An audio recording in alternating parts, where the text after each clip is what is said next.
Good afternoon, everybody, and welcome to Life as I See It with your hostess, Dena Nierenberg. And today I have an amazing friend, Sarah Rosenbaum. Thank you so much. Thank you so much for having me. It's a pleasure. Always such a treat. Oh my gosh, it's always such a treat to have you on the show. Oh wow. So today's topic is all about intuition, and the last time that Sarah came to visit the house, she gave me an intuition guidance healing session. I'm still blown away. It's been a whole year, and I remember just like everything that she was able to intuit about me was 100% true. It's kind of like I had my whole entire life story like printed on my chest, because Sarah hit every single point like spot on, and I couldn't believe it. And so we're here today to talk more about that, because I'm still blown away, and it's been a whole year. Oh, wow. Yeah. Thank you so much pleasure. for that humbling intro.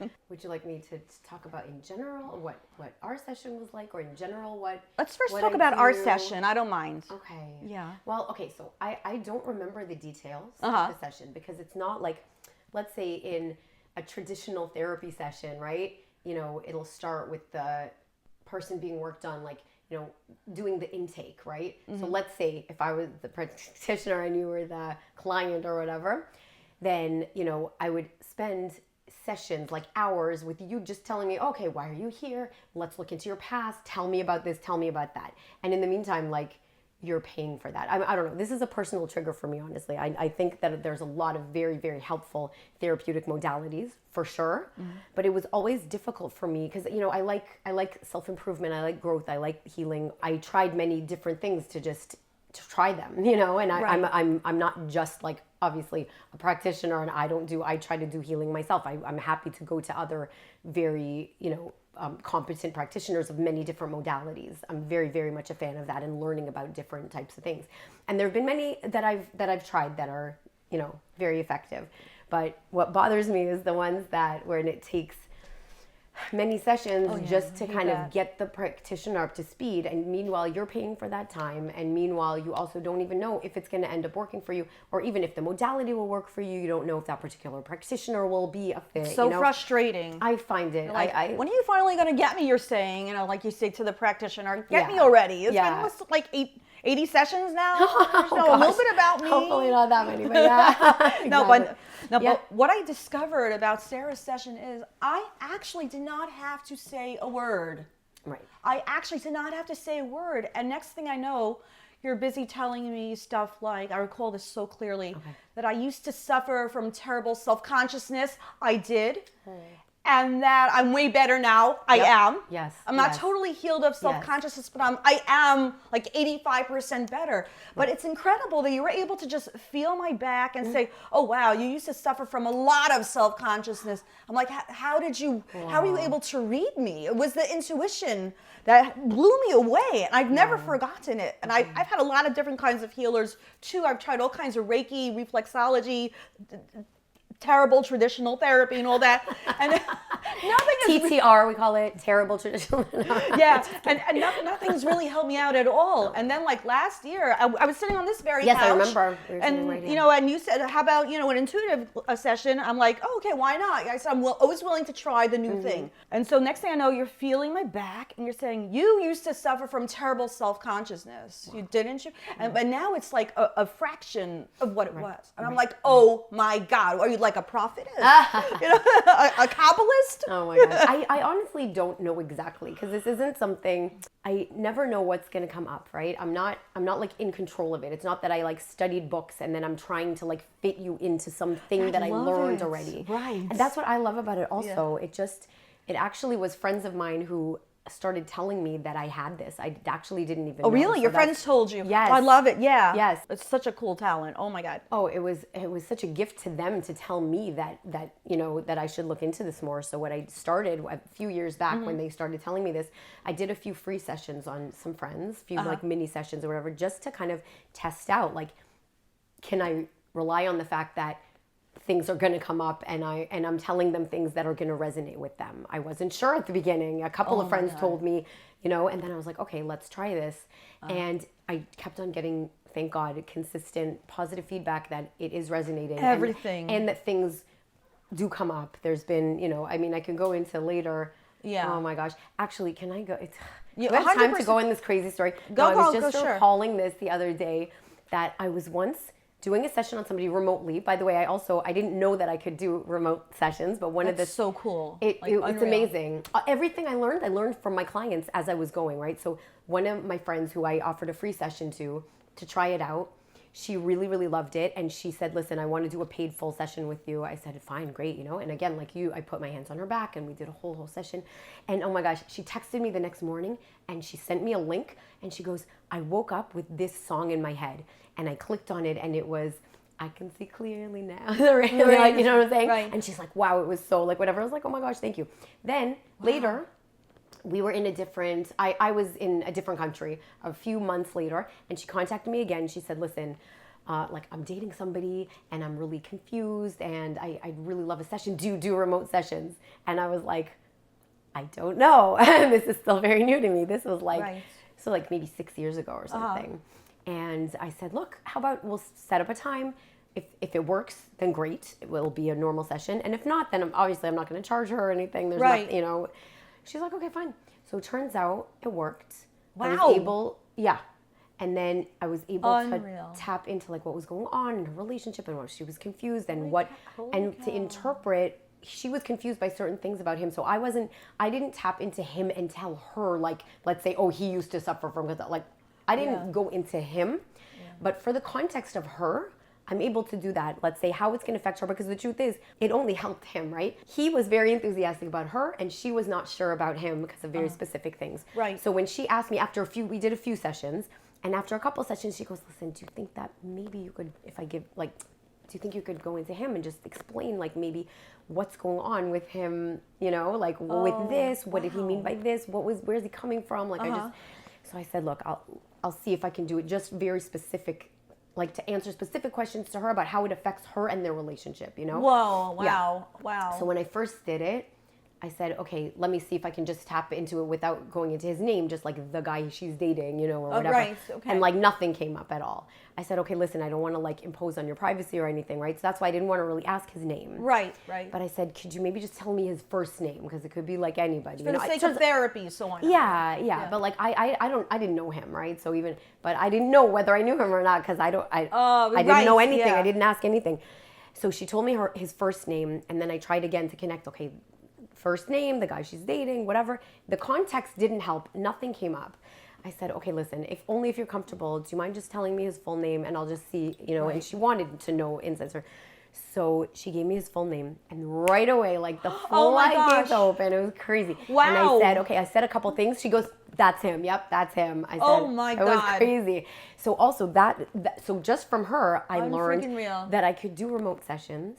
Oh and my that God. And that I'm able to tap in also just through a name, which means that I could do a remote session from somebody even without being on a live call with them, which has actually come in very, very handy over the over the time. Anyway, the other cool story that I really had in mind first that I wanted to say in terms of, let's say, when things come up or don't. So that was that I knew that I needed a full name. Pictures help also. It could enhance things, but it's not like 100% necessary. Right, a picture of the person could help. Right. Exactly. It just brings a more, but the name, like the full legal name of the person, that's legal really name. what I How think about so. the Hebrew name? Does that help? You know what? I don't think I ever tried that. Yeah, I used to go to a Kabbalist who you had to say your Hebrew name, and your and then name. Bas, which means the daughter of Yes, so your and so. mother's name. And then like he could figure you out, read you like a book. Unbelievable. Yeah, I mean obviously without touching your back. He was a rabbi. I mean, I could try that. I don't know. Unreal. I've only done it from the legal name. And I think that afterwards, I learned that there was a thing that's how you do Akashic record reading. That's how you do what? It's called Akashic Records. Never heard. Yeah, Oh my I God. hadn't heard of it either. Whoa, I love learning something new. It makes me feel smart. Yeah. I had to ask the person to spell it. Like basically when I made an appointment with somebody who has a lot of experience also with her own like, intuitive abilities and all the, like she's like, in her 70s and she's been doing it, you know what I'm saying? Unreal. So I made an appointment with her when I was first learning what I was doing to say like, listen, here's what happens in my sessions, the name thing and this and whatever and what was certain things that were coming up and certain images and certain whatever. And so she's the one who told me. She told me that it sounds like I'm reading Akashic Records, which again, when I looked into it later, Akashic Records. you do that by the person's full legal name. Whoa. And I was also, I think, able to tell, like, let's say if somebody was married, right? Right, I was Their going to say, married maiden name or married name? So their married name. Oh, and also, I actually did a session on somebody who was divorced, and she gave me her name before the marriage, during the marriage, like her marriage, and then afterwards she actually changed her name. Okay. So I wanted to actually do that so I could see whether I was actually picking up on different things based off of her name at that time. And it turns out that worked. Like I was picking up on all this like God. anger and whatever while she was married, and then she told me what a turmoil it was to be married to that person for that short period of time. And it was very much like where she was at that time. You know, when I was using that name. Oh my God. Yeah, and that lady also told me that it sounds like I have claircognizance. We thought that we were going to be talking about the egoic mind today, honestly, and the Sahara and all that. You could still too. I love this. I am listening. My mouth is open like a guppy. I'm just sitting here and taking it, breathing it all in because this is amazing. And so is your presence is amazing. Your energy. It's the energy of the practitioner that makes all the difference in the world.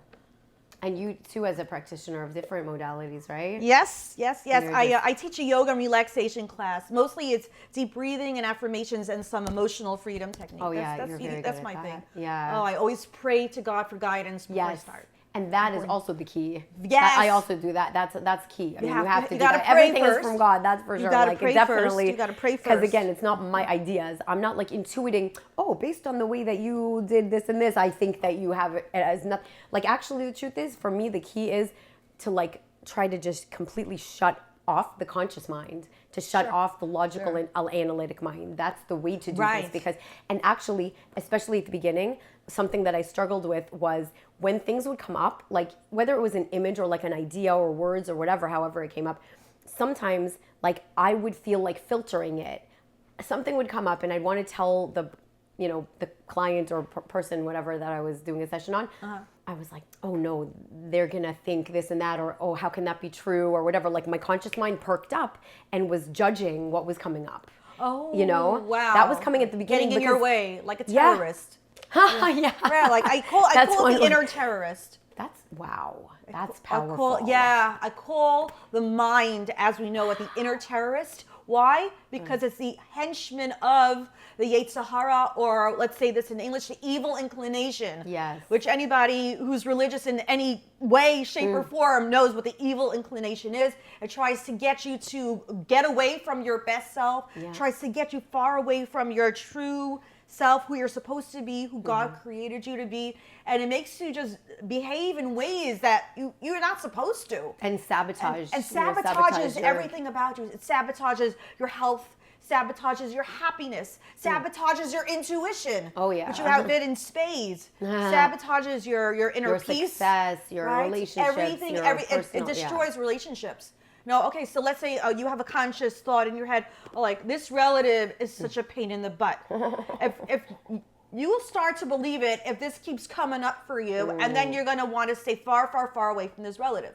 Now, supposing that this relative's a big pain in the butt, and then you say, and also I am going to do things differently than what my mind tells me to do. You see, there's that duality there. Wow. You could think that your relative is just a big pain, but at the same time, you could treat them with so much kindness, goodness, love, compassion for what they've been through. And next thing you know, your relationship with them is totally transform. Yeah, you can totally transform. The inner terrorist tries to tell you the most negative, worst things about yourself, about everyone, tries to bring up every bad memory, tries to make you worry in the here and now, which is basically worrying about the future, makes you worry a lot about the future. It's never in the present moment. It makes you doubt. And Presence is the death of the egoic mind.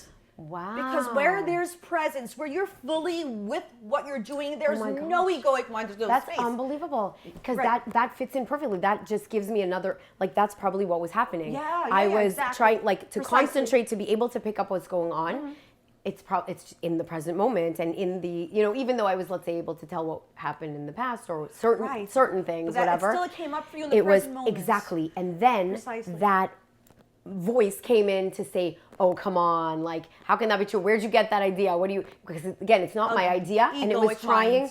to Judge you. it was trying to like derail what I was doing, which Right. was going to help the client, person because that was the tremendously. actual, Sure. that was the authentic, like, what was going on. So it took me, that was work for me to try to, Wow. first of all, I had to recognize it. You know what, though, but now with your insight about that, I'm going to try to do that more when I'm not working, like when I'm not Sure. practicing, Just, because it's true. It's like when the that time. voice comes up to try to like undermine and sabotage, I'm going to try to say, no, it's the same thing as when he does it in a session.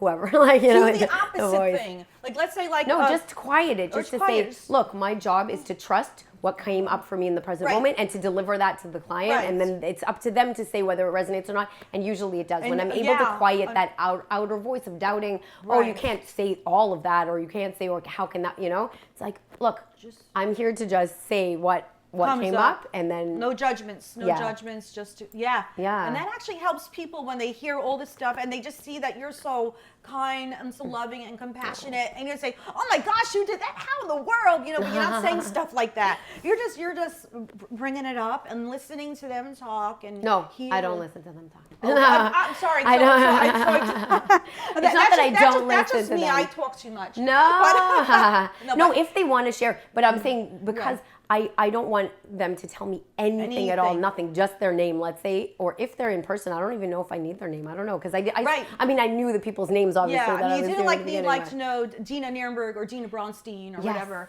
Or Yeah. if you have a middle name, I don't Right. even know. Oh, but I have a Hebrew like first name that I'm not. Oh. Says it's Razel. I can't stand it. Really? I- Such but a cute name. So some of my favorite people, their first name Our is name, Razel. So you like it on them, I'm Razel, but you don't. Razel Dena Nierenberg. I'm like, That's no, a name? don't nobody call me Razel. Like Dena works. Yeah, It works you're gonna- throughout the cultures. I've been Greek. I've been Italian. Oh, really? I've been Russian. Oh gosh, I've been Egyptian.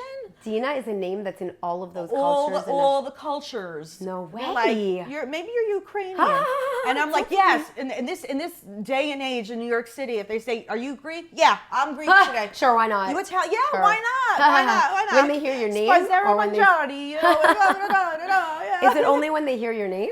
Sometimes when they hear my name, and sometimes when they just see me. I don't know why. I'm like, Wow, why you know am what? I such a magnet? I People could are like, see you that. have a very interesting look. Look.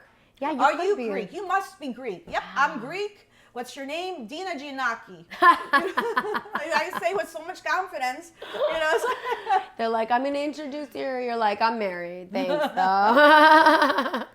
Oh, that's so funny. So one thing that happened that also when I was, just learning. So I was doing a session with somebody, a remote session. Like he was in his car doing the video call with me. And I was trying to tap in, and I'd done sessions on him before, right? So I knew him, and I knew that I was picking up on stuff, and he, obviously he felt like it was accurate to come, Right. to come back, I'm saying. So on this session, it was maybe our, I don't know, third or fourth or something.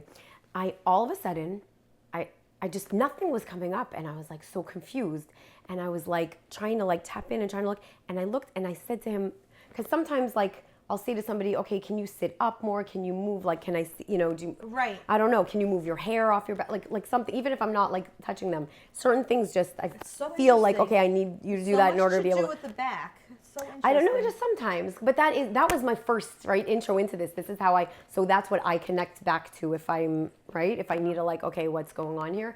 I go back to the back personally because that's how my journey started with this is people's backs. right. Even though that's not the only thing I'm doing now. Right. That's what I Obviously, remotely, you wouldn't be able to remotely, do that. I Right. I usually do. So basically, I was doing this remote session on somebody, a repeat client.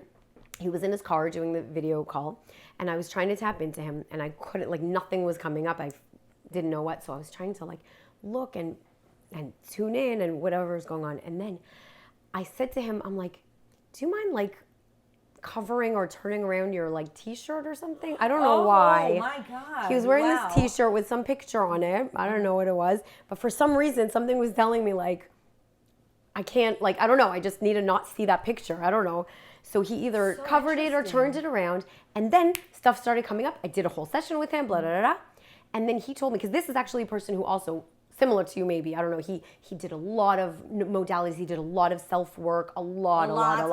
Yes. He knows, like, he went to a lot of, like, practitioners, flew in from wherever. Like, he really is very, you know, Yeah, very he knows diligent this stuff a about it. lot. Yeah.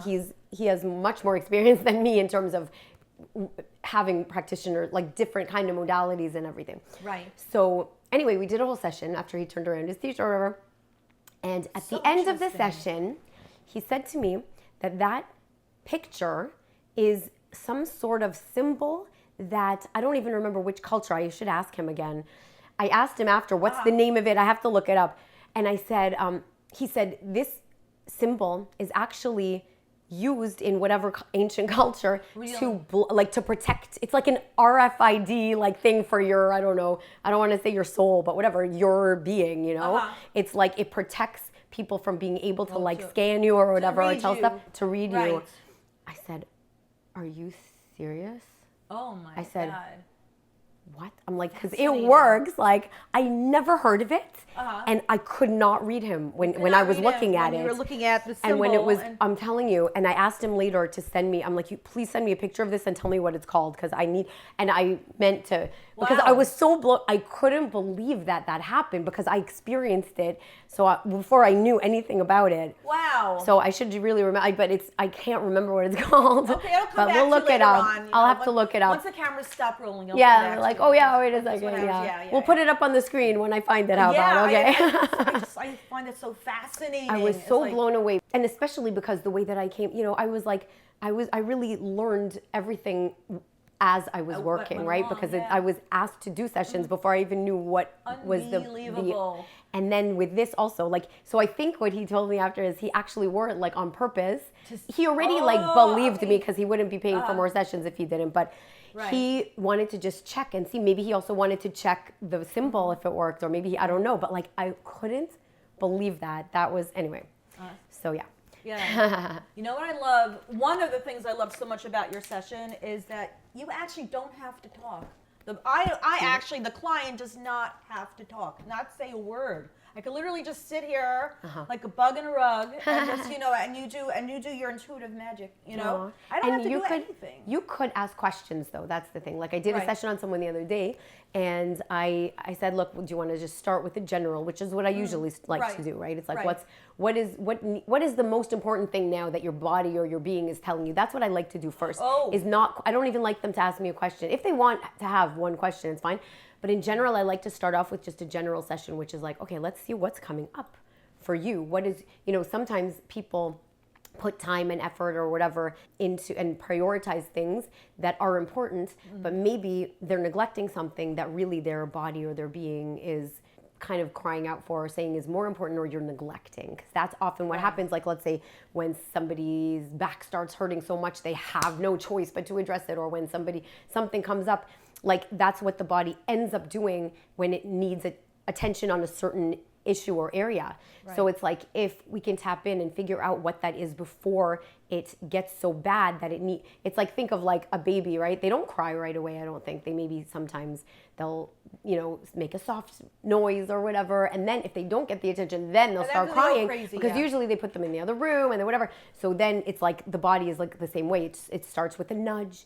It's like, oh, hey, pay attention to this. I don't have time. I don't have time to go to the doctor. I don't have time to go have a whatever. And then, so it gets... Hey, doctors. I know what you mean. I know. So what I do is I haven't found it so easy to summarize, but basically I tap in real time to what's going on for the person, the most important thing that they need to address, coming from them, not coming from me, not my ideas. I read what's coming from them and what they need to pay attention to. Most of the time it resonates, and either it's something they knew already, or they're like, oh yeah, that makes sense. I guess I should try to pay more attention to that or something. Then they can ask specific questions. Hey, can you find out what I should do about this, or what's going on in this relationship, or in my body, or how can I improve this and that better? And then I can try to tap into those specific questions as well. Somebody asked me if I could look into their past lives. And I said, Oh, I've wow, never really? done that before. Yeah. Past life regressionist. Yeah. I love No, I it. didn't regress them. I was just able to see what they were in a past life. All right, okay, and I okay, didn't know okay. that I could do that. We'll but do anyway. that next time. I'll see, again. I'm very into past lives, so I'll definitely be able to do that next time. Oh my gosh, I would love to. Oh my gosh, yeah. Because again, the first time that I did that, I had no idea. I said, look, I don't know if I can do this. He goes, look, just try. And what happened was, I told him a couple of things, like I saw a couple of different things. And then after the session, he's been to past life regression or whatever, like, or people. So he knew that what I said, it was the same thing that they all had said. So he said, I knew that you were right. I wasn't asking you because I didn't know. I just wanted to see for you. And he wanted me to also be able to see that I was doing it. So it's not the main thing but I guess it's possible. So I could definitely offer that service. So before the show, Sarah was telling me that she's going to be offering sessions, intuitive sessions on Etsy, and you have the rest of the details. Yeah, we're starting a new kind of like mini session offer on Etsy to make it accessible for more people, because I want to be able to I don't want to have everything to be either like a half-hour session, an hour session, which has a certain obviously price and everything like that. I wanted to be able to offer mini sessions on Etsy. So what we're doing is we're offering either like a one name mini like voice note, right? For again, like what I just described, let's say the general reading of like, okay, what are the one or two or maybe three main things that are coming up from your name. And then the second option that we're going to offer is like a one question mini session, which is that you give me your full name, full legal name, correctly spelled, including, middle names, 3 middle names, whatever name that you don't like, but you go by, and one question. And then I also would send a voice note to answer the question, and it's going to be like a much reduced rate than my usual, full session rates. And I'm hoping that it can, be a help for people who just kind of have, something comes up in the middle of the day, or like you're in your work day and somebody's, I don't know, and you don't know how to deal with it. Right. Shoot me a, and also actually, I think I'm going to offer, if it's urgent, that you can mark it urgent. It will be a little bit more, but it'll still be much reduced rates. And yeah, faster, I'm hoping faster turnover. And if we can, help people on a wider scale to be able to, make it accessible for anybody who just needs has a burning question, or has a, kind of urgent thing that comes up, or just wants a general, hey, let's dip my toes in and try out whether this even, resonates with you. Right. And then, go from there. Oh my gosh, yeah. I have to tell you, Sarah, Hashem always sends me the right people. So thank you so much for being here today. Thank you. For being a friend. Thank you. Oh my gosh, I'm so blessed to be your I can't tell. I'm so blessed to have you as my friend also. You're a wonderful, kind person. You have the kindest heart, and you have the best. You're just like such a pleasure to just be in touch with everything. And this is from somebody who has amazing energy. I have amazing energy, and that's really a compliment. It's true. Yeah. Thank you so much. This was such pleasure. a pleasure and such a gift. I'm so glad we were able to. I'm so happy that we did happen. this. Thank Me you too. so much. Thank you too. Thank you. Till next time. Till next time. This is Life as I See It with Dena Nierenberg and Sarah Rosenbaum. Thank Thanks you so much. Love you all. Pleasure. Woo.